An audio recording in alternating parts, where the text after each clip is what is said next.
Hey there folks, Lenny Rudow here for FishTalk Magazine, and today we're going to talk a little bit about what to look for in a tackle station. This is kind of a pet peeve of mine personally, honestly people, because a lot of boats just don't even pay any attention to the tackle stations. They have little or no tackle storage.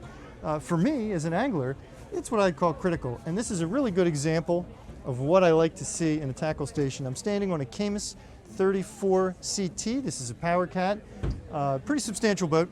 As you can see, first off, you've got tons of rod holders all over the place. You need that so you can sit your rod down and work on it right there at your station. This is kind of a neat little perk on this one. Now obviously, most don't have this, but in this case you get your cooler out and you get an extra seat merely by pressing a button. Now, that's a little unusual, but it is nice to have that extra seat under there, and if you need another cooler you get that too. We've got the bulk stowage drawers. This one's got a knife holder in it, so that's nice. Another bulk storage over here, and you've got to have tackle boxes. Lots and lots of tackle boxes. That's found right in the side here. We've got 3 of these planos on either side of the post, so that's 6 boxes. For me, that's probably going to be sufficient. You've also got another bulk storage drawer underneath each. Now these leader spools, you pop your leader spool on there. These are convenient to have, but truth be told, many of the leader spools that I buy don't fit on these, so I'm not a huge fan, but if you've got the right size spools in your neck of the woods and that's what you use, they're great. Now we're on a Cobia 240cc, obviously a much smaller boat. And you got to think to yourself, what's going to have to be a sacrifice here, because you've just got less space to work with. But I really love how Cobia worked out this tackle station. What you lose is that cooler, that slide out cooler. Well, guess what?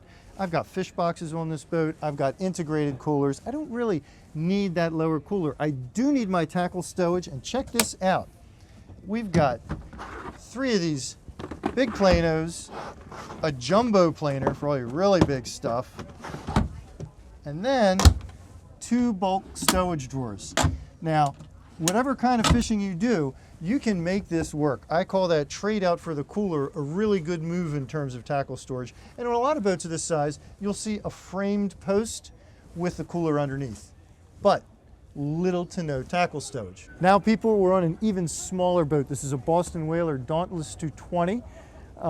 It has a pipework leaning post with a cooler underneath. And once you get down below that 24 to 26 foot size range, most of the time, this is the kind of arrangement you're going to see. There just isn't space to build in an entire tackle compartment. Now, you can carry on a tackle box and use that cooler, or of course, you could mount a tackle station underneath of the leaning post. That's another option. But once you get down into this size range, you just don't have the room to have the same kind of built-in onboard storage. But for an angler like me, and probably like you, having that tackle close at hand is a really critical component. So as you go boat shopping, be sure to take all these different factors and features into consideration.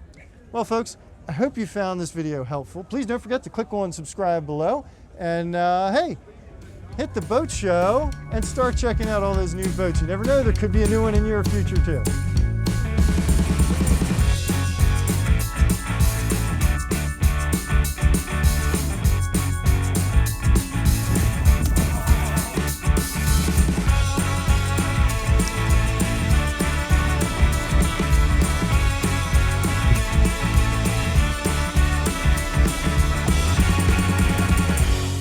Don't miss another cool Fish Talk video. Click below to subscribe.